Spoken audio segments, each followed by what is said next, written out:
Sir, हम जिस संस्था के साथ काम करते हैं उस संस्था का नाम है एस्क्लेपियस वेलनेस प्राइवेट लिमिटेड। हमारी संस्था 9 नवंबर 2014 को स्थापना हुई थी। दिल्ली द्वारिका सेक्टर 17 में हमारे हेड ऑफिस है और वहीं से पूरे हिंदुस्तान के अंदर हमारी संस्था ये व्यापार करती है, बिजनेस करती है। आज इस संस्था के पास खुद की 7.5 एकड़ में लगभग 7 से ज्यादा फैक्ट्री है।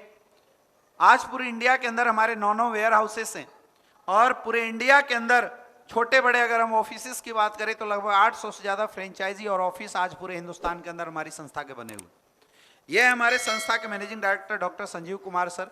इनका विजन था पूरे इंडिया के अंदर हेल्दी इंडिया और वेल्दी इंडिया बनाने का, इस समाज से बीमारी और बेरोजगारी को खत्म करने का, और उसी उद्देश्य से इन्होंने इस संस्था की स्थापना करी थी।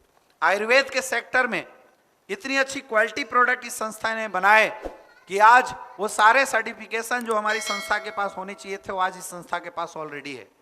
आज आयुर्वेद के सेक्टर में अच्छे काम करने की वजह से आज हमारी संस्था को भारत सरकार ही नहीं, बहुत सारी अंतर्राष्ट्रीय और राष्ट्रीय संस्थाओं के द्वारा भी बहुत सारे अवार्ड एंड रिवार्ड भी मिले हैं। जैसे देखिए, चैंपियन ऑफ चेंज का अवार्ड भारत के पूर्व राष्ट्रपति मिस्टर प्रणब मुखर्जी जी के द्वारा हमारी संस्था को दिया गया है। Indian icon business award, Bharat Saurashri award, Sankalp Siddhi award, million billions award, international excellence award, Asia 1 greatest brand award, और हमारे साथ काम करने वाले लोगों की एक अच्छी एजुकेशन देने की वजह से आज हमारी संस्था का नाम गिनीज वर्ल्ड ऑफ रिकॉर्ड के अंदर आता है और लंदन संसद के अंदर आज हमारी संस्था को नॉमिनेट भी किया गया है, अवार्ड भी दिया गया है आयुर्वेद के सेक्टर में इतना बेहतरीन काम करने के लिए। तो आखिर इस संस्था ने किया क्या? आखिर इस संस्था के माध्यम से कौन सा ऐसा काम हुआ जो समाज और सोसाइटी के इतने काम आए जिसकी वजह से इसको इतने रिवार्ड एंड अवार्ड मिले हैं? तो सर देखिए, हमारी संस्था ने एक रिसर्च किया। उस रिसर्च में पाया गया कि एक इंसान का शरीर इन तमाम चीजों से मिलकर बना हुआ है। अब इंसान का शरीर बना कैसे? पहले एटम, सेल्स, सेल से टिश्यू, टिश्यू से ऑर्गन, फिर शरीर बनता है। यानी अगर शरीर में कोई दिक्कत, कोई प्रॉब्लम होती है तो उससे पहले ऑर्गन्स में होता है, उससे पहले टिश्यू में होता है, उससे पहले यहाँ होता है और उससे पहले यहाँ होता है। अगर आपको नॉलेज नहीं है तो आप इंग्लिश वर्ड यूज मत करना, सिर्फ ऐसे बोलना शरीर कैसे बना है, पहले ये बनता, फिर ये बनता, फिर ये बनता, फिर ये बनता, फिर ये बनता। यानी अगर कोई दिक्कत होती है तो पहले यहाँ से पहले यहाँ आती है, वहां से पहले यहाँ, यहाँ से पहले यहाँ और यहाँ से पहले यहाँ आती है। अब यहाँ प्रॉब्लम क्यों आती है? खाने पीने की वजह से। क्यों आती है यहाँ प्रॉब्लम? खाने पीने की वजह से। आज से अगर 50-60 साल पहले देखा जाए तो एक इंसान जीता 80-90 साल था। शुरुआत के दौर में उसको कोई दिक्कत, कोई समस्या नहीं होती थी, जीता 80-90 साल था। आज इंसान वही है, आज भी जीता 80-90 साल है, लेकिन शुरुआत के 10 साल भी स्वस्थ जी ले तो बहुत बड़ी बात है। नहीं तो आज मैक्सिमम टाइम में लोगों को मेडिकल साइंस और दवाइयों का सहारा लेना पड़ता है। ये हालत हो चुकी है। आज अगर हम बात करें, पुराने दौर में बीमारियां क्या थी? मलेरिया, डिफ्थेरिया, हैजा, प्लेग, चेचक। लेकिन पहले इस बीमारी से गांव के गांव खाली होते थे। आज इस बीमारी से कोई नहीं मरता। आज नई बीमारी मार्केट में आ गई, सर्दी, खांसी, जुकाम। ऐसे घुमाना है और सामने वाले को इंडिकेट करना है। बात समझ में आ रही है? आखिर ये बीमारी मार्केट में क्यों आई? इसका कारण क्या है? इसका कारण है खाने पीने होने वाले बदलाव। भगवान ने जब इंसान को बनाया था तो उसके खाने पीने का आइटम धरती पे अवेलेबल करा दिया था। तो पहले हम जो लोग खाते थे वो हमारे लिए मेडिसिन का काम करता था, लेकिन आज हम लोग क्या खाते हैं? Boil product, food product, pizza, burger. अब ये प्रोडक्ट हमारे लिए पॉइजन का काम किया करता है। अब ऐसा क्यों हुआ? जानबूझ के पॉइजन हम और आप क्यों खा रहे हैं? इसकी जरूरत क्यों आ पड़ी? इसका सबसे बड़ा कारण है फूड स्कार्सिटी। जनसंख्या बढ़ते जा रहा है। आप देखिए, जब देश आजाद हुआ था तो आजादी के समय देश की आबादी कितनी थी? लगभग 50 करोड़। आज आबादी कितनी हो गई? लगभग 140 करोड़। यानी आबादी लगभग 3 गुना बढ़ गया। तो आबादी बढ़ गया और जहां फसल उगाए जाते थे वो जमीनें घट गई। आज 140 करोड़ आबादी को मकान चाहिए तो जमीनों में घर बना लिया, घूमने के लिए सड़क चाहिए तो मैक्सिमम जगह पे सड़कें बन गई। तो जमीनें कम हो गई और आबादी बढ़ गया। तो फल फूल पहले के दौर में लोग जमीनों में उगाते थे और आज फल फूल बनाए जाते हैं। आज सब कुछ बदल चुका है। खाना बनाने, खाना उगाने का मेथड बदल चुका है, खाना बनाने का मेथड बदल चुका है, खाना स्टोर करने का मेथड बदल चुका है। सारी चीजें लगातार क्या हो चुकी है? चेंज हो चुकी है। पहले के दौर में लोग सुबह खाना बनाते थे, शाम को खाते थे, लेकिन आज फ्रिज का जमाना आ चुका है। 3-3 दिन का बना हुआ खाना लोग खाते हैं। तो बताइए 3 दिन का खाना सड़े नहीं, लेकिन क्या फायदा करेगा क्या? लेकिन हम लोग फिर उसी को खाते हैं। बताइए नुकसान करेगा नहीं करेगा? पहले फल फूल उगाते में लोग जैविक खाद इस्तेमाल करते थे, आज लोग दबा के पेस्टिसाइड इंसेक्टिसाइड का छिड़काव करते हैं। अब सोचने की बात है कि जो खाना पेस्टिसाइड इंसेक्टिसाइड के छिड़काव से बनाया गया है वो खाना कितना पौष्टिक होगा और वो कितना काम आएगा हमारे, और आपको बताने की जरूरत नहीं है। आज लोग खाने में कोल्ड ड्रिंक का सहारा लेते हैं। अब ये कोल्ड ड्रिंक इतना जहरीला है मेरे दोस्त, बोला जाता है कि अगर एक इंसान को 1 गिलास कोल्ड ड्रिंक पिला रहे हैं, इसका मतलब आपने 16 चम्मच चीनी का घोल पिला दिया। अब 1 गिलास कोल्ड ड्रिंक में कितना चीनी है? 16 चम्मच। अब एक इंसान को डेली अगर 16 चम्मच चीनी पिलाया जाए तो वो जिएगा कि मरेगा? बताइए, जिएगा कि मरेगा? वो मर जाता है। ये इतनी बड़ी समस्या आज के डेट में खड़ी हो चुकी है, इतनी बड़ी समस्या आ चुकी है आज के डेट में। और क्या है, लोग क्या खा रहे हैं? पिज्जा खा रहे हैं, बर्गर खा रहे हैं, आइसक्रीम खा रहे हैं। ये सब कुछ बनाने में खतरनाक केमिकल का इस्तेमाल किया जाता है, बहुत सारे केमिकल इसमें यूज किए जाते हैं। आज आइसक्रीम की बात किया जाए तो आइसक्रीम में महिलाएं जो थिनर इस्तेमाल करती हैं अपने नेल पॉलिश को छुड़ाने के लिए, वो थिनर डाला जाता है एज ए प्रिजर्वेटिव, ताकि ये खराब ना हो। अब उसी को हम लोग खाते हैं, नुकसान करेगा नहीं करेगा? आज के रेट में एयर पोल्यूशन लगातार बढ़ता जा रहा है, वाटर पोल्यूशन लगातार बढ़ता चला जा रहा है, मोबाइल रेडिएशन एक नई बीमारी आ गई है। आज जिसके पास भी देखो लोग मोबाइल का सहारा लेते हैं। इस मोबाइल की वजह से आज हजारों बीमारियां हो रही हैं। खास करके 5 साल से कम उम्र के जो बच्चे हैं उनको जितना ज़्यादा आप मोबाइल यूज कराते हैं उतना ज़्यादा रेडिएशन बच्चों के माइंड में जाता है। बड़े होने के बाद बच्चे चिड़चिड़े होते हैं, उनको भूख नहीं लगता और मेंटली रिटार्डेड हो जाते हैं। इसका कारण है ये मोबाइल। लेकिन हमारे यहाँ फैशन चला हुआ है, हम लोग सब कर सकते हैं लेकिन मोबाइल के साथ समझौता नहीं करते हैं। तो ये सारे जो कुछ सालों के अंदर बदलाव आए हैं, इन बदलाव की वजह से हुआ क्या? इन बदलाव की वजह से कुछ नई बीमारियां आई। जैसे देखिए हार्ट की प्रॉब्लम। पहले हार्ट की प्रॉब्लम शायद किसी को आती थी क्योंकि लोग फिजिकल एक्टिविटी ज्यादा किया करते थे, लेकिन आज की प्रॉब्लम क्या है? हर 5 में से 1 इंसान को हार्ट की प्रॉब्लम। आज 20-20 साल के लोगों को हार्ट अटैक की समस्या आ रही है। लोग जांच करा रहे हैं, टीएमटी करा रहे हैं, ईसीजी करा रहे हैं, सब कुछ रिपोर्ट नॉर्मल है, लेकिन बंदा रात को सोता है, सुबह खलास। इतनी बड़ी समस्या बन चुकी है हार्ट की प्रॉब्लम। हर 7 में से 1 इंसान को आज डायबिटीज की प्रॉब्लम है। आज अथराइटिस, घुटना टेढ़ा मेढ़ा हो जाना, हड्डियों का टेढ़ा मेढ़ा हो जाना एक आम बात बनी हुई। मोटापे की शिकायत है आज लोगों को।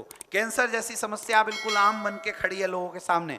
आज गायनोकोलॉजिकल प्रॉब्लम, लीवर की प्रॉब्लम, किडनी की प्रॉब्लम, ये सब कुछ ऐसी समस्या है जो घर घर में लोगों के निवास कर चुकी है। अब सर मेरा आपसे सवाल है, इन जो बीमारियों के बारे में मैं बता रहा हूं, ये बीमारियां मार्केट में ऑलरेडी है या इसको अब नया पैदा करने की जरूरत है? आपके घर में सर किसको क्या क्या समस्या है बताइए मुझे। तो सामने वाला क्या करेगा? कोई ना कोई समस्या बताएगा। वो समस्या बताता है, समझ जाना इसको आने वाले समय में हमें उसी प्रोडक्ट के बारे में बताने की जरूरत है जिसके बारे में, जिस समस्या के बारे में वो हमें समझा रहा है। क्लियर है? क्लियर है? तो सर जब हमारे और आपके घर में किसी को प्रॉब्लम होती है, समस्या होती है, तो क्या करते हैं? आप फोल्डर रख देना है साइड में, अब उससे बात करना है। सर हमारे और आपके घर में आप किसी को कोई दिक्कत होती, कोई समस्या होती है, तो हम लोग क्या करते हैं? डॉक्टर के पास जाते हैं, हॉस्पिटल में जाते हैं। अब छोटे डॉक्टर छोटे हॉस्पिटल में पहले जाते हैं लोकल लेवल पे, और अगर वहां से भी समाधान नहीं मिलता तो क्या करते हैं? फिर दिल्ली जाते हैं, लखनऊ जाते हैं, बड़े हॉस्पिटल में जाते हैं, बड़े डॉक्टर्स के पास जाते हैं। लेकिन आज हालत ऐसी हो चुकी है कि डॉक्टर इलाज कर रहे हैं फिर भी समाधान नहीं हो रहा है। क्यों? क्योंकि आज लोगों की इम्यून सिस्टम खराब हो चुकी है। लोगों का इम्यून सिस्टम भयंकर तरीके से खत्म हो चुका है, बर्बाद हो चुका है। आज इतनी बड़ी समस्या आ चुकी है आज दुनिया के सामने। पुराने दौर में जब किसी को सर्दी खांसी जुकाम होता था तो डॉक्टर 50 mg की दवाई देता था, ठीक हो जाता था। आज वही बीमारी खत्म करने के लिए 500-500 mg की दवाइयां खाना पड़ रहा है। ये इतनी बड़ी समस्या आ चुकी है। तो करे क्या? 2020 में कोविड आया था, आपने देखा होगा। कोविड में वो लोग मरे, ज्यादातर वो लोग मरे जिनकी इम्यून सिस्टम कमजोर थी, नहीं तो बहुत सारे ऐसे मजदूर थे जिनको कोविड हुआ और वो पैदल घर में चल के आ गए, उनको कहीं कोई दिक्कत, कोई समस्या नहीं हुई। तो आज के डेट में जो सबसे बड़ी समस्या है वो बीमारी से ज्यादा इस बात की समस्या है कि लोगों का इम्यून सिस्टम कमजोर हो गया। अब आज के डेट में इस दुनिया में इम्यून सिस्टम को सही करने के लिए कोई दवाई नहीं है, सिर्फ एक दवाई है, सिर्फ एक पद्धति है जिसको हमें अपनाना पड़ेगा, और उस पद्धति का नाम है आयुर्वेद। क्योंकि आयुर्वेद इस्तेमाल करने वाले को सर्दी खांसी जुकाम नहीं होता, आपने देखा होगा। आयुर्वेद इस्तेमाल करने वाले को कोई साइड इफेक्ट नहीं होता है, आपने देखा होगा। आयुर्वेद हमारी इम्यून सिस्टम को सही करती है और जो भी बीमारियां होती है उस बीमारी को जड़ से खत्म करती है। तो सर मेरा ये हेल्थ अवेयरनेस प्रोग्राम आपको देने का मकसद यही था कि आप अपने घर में आयुर्वेद अपनाना शुरू कर दीजिए। लेकिन आज प्रॉब्लम की बात यह है कि हम सब ने अपने घर से आयुर्वेद को निकाल फेंका है, आयुर्वेद को हटा देता है। वो तो शुक्र है कोविड का, जिसकी वजह से लोगों को थोड़ी आयुर्वेद की वैल्यू समझ में आई, लोगों आयुर्वेदिक चिकित्सा के प्रति लोगों का रुझान आया, नहीं तो लोगों ने आयुर्वेद को घर से निकाल दिया था। आप बोलोगे कैसे? हम सबके घर में कुछ मिले या ना मिले, लेकिन मसालेदानी सबके घर में होती है नहीं होती है? जहाँ क्या मिलता है? हल्दी मिलता है, लहसुन मिलता है, अदरक मिलता है, काली मिर्च मिलता है ना, अजवाइन मिलता है। ये सब कुछ आयुर्वेद है। क्या है? ये सब कुछ आयुर्वेद है। ये आयुर्वेद की ताकत थी जो हमारे घरों के मसालेदानी में हुआ करते थे। लेकिन हमारी और आपकी प्रॉब्लम आज के डेट में यह है कि हमने अपने घरों की मसालेदानी को भी इम्प्योर कर दिया है। हम हल्दी खरीद के लाते हैं पीसी हुई, जिसके अंदर रंग मिला के बेच दिया जाता है, एडल्ट्रेशन। हम मिर्च खरीद के लाते हैं पीसी हुई, जिसके अंदर ईट पीस पीस के डाल दे रहे हैं। हम धनिया पाउडर लाते हैं पीसी हुई, जिसके अंदर घोड़े गधे की लीद मिला के बेचा जा रहा है आज की डेट में। तो आप कुछ करो ना करो, अगर अपने घर की मसालेदानी को भी प्योर कर देते हो तो 50 बीमारी आपके घर से भाग सकती है, आपके घर से निकल सकती है। लेकिन ये बातें उनके लिए लागू होती है जिनके पास कोई बीमारी नहीं, कोई समस्या नहीं। लेकिन जैसा कि हमने बताया और जैसा कि हमने अभी देखा कि आज हजारों लोग ऐसे हैं जिनके घर में ऑलरेडी ये समस्या आ चुकी। तो उसके लिए क्या? उसके लिए उपाय क्या है? उसका एक ही उपाय है कि हमें आयुर्वेद को अपनाना पड़ेगा। आयुर्वेदिक प्रोडक्ट के माध्यम से लोगों की बीमारियों का समाधान करना शुरू करना पड़ेगा। मैं आज आपको बताता हूं, कुछ टिप्स देता हूं। आपके घर में किसी को भी कितना भी बड़ा फीवर हुआ हो, ओरिजिनल हल्दी, ओरिजिनल मतलब ओरिजिनल हल्दी, ये पीसी हुई हल्दी नहीं, ओरिजिनल हल्दी गर्म पानी में मिला के आप 2 टाइम पिला दीजिए, फीवर उतर जाना है। लेकिन प्रॉब्लम यह है कि आज हमारे घरों में ओरिजिनल हल्दी है ही नहीं। हम सबके घर में वो पीसी हुई हल्दी ने स्थान ले रखा है। किसी को गैस की समस्या कितनी भी ज्यादा हो, आप सुबह गुनगुना पानी पिलाना शुरू कर दीजिए भरपेट, आपको गैस की समस्या जीवन में कभी नहीं होगी। लेकिन प्रॉब्लम यह है कि हम लोग इन आदतों को अपनाना नहीं चाहते, ये आदतें हम अपने जीवन में लाना नहीं चाहते। तो इस हेल्थ अवेयरनेस प्रोग्राम के माध्यम से हम यही बताते हैं कि आप अपने घर परिवार को एक नॉर्मल रूटीन लाइफ में लाइए और आयुर्वेद के साथ अपने परिवार को जोड़िए। आपका अगर परिवार आयुर्वेद के साथ रहेगा तो आपके परिवार की हजारों बीमारी की समस्या घर से ही समाधान हो जाएगी, और अगर कोई समस्या है तो वो समस्या भी जड़ से खत्म हो जाएगी। लेकिन आज आयुर्वेद के सामने सबसे बड़ा चैलेंज क्या है? आज आयुर्वेद के सामने सबसे बड़ा चैलेंज है ओरिजिनलिटी का। आज हजारों लोग आयुर्वेद की बात करते हैं और लोगों की बात मान के, लोगों की बात समझ के आज पब्लिक जाती है और मार्केट से आयुर्वेदिक प्रोडक्ट खरीद के लाती है। लेकिन आज 90% कंपनियां जो आयुर्वेद के नाम पे लोगों को सिर्फ बेवकूफ बनाने का काम करती है, क्योंकि लोगों के पास ओरिजिनल प्रोडक्ट नहीं आता। लोग आयुर्वेद की ताकत जानते तो थे, लेकिन पिछले कुछ सालों में कुछ घटिया कंपनियों के माध्यम से आयुर्वेदिक प्रोडक्ट को अडल्ट्रेशन, मिलावट के साथ बेचा गया, जिसकी वजह से जब लोगों ने यूज किया उनको फायदा नहीं मिला तो दोबारा वो एलोपैथ की तरफ चले गए।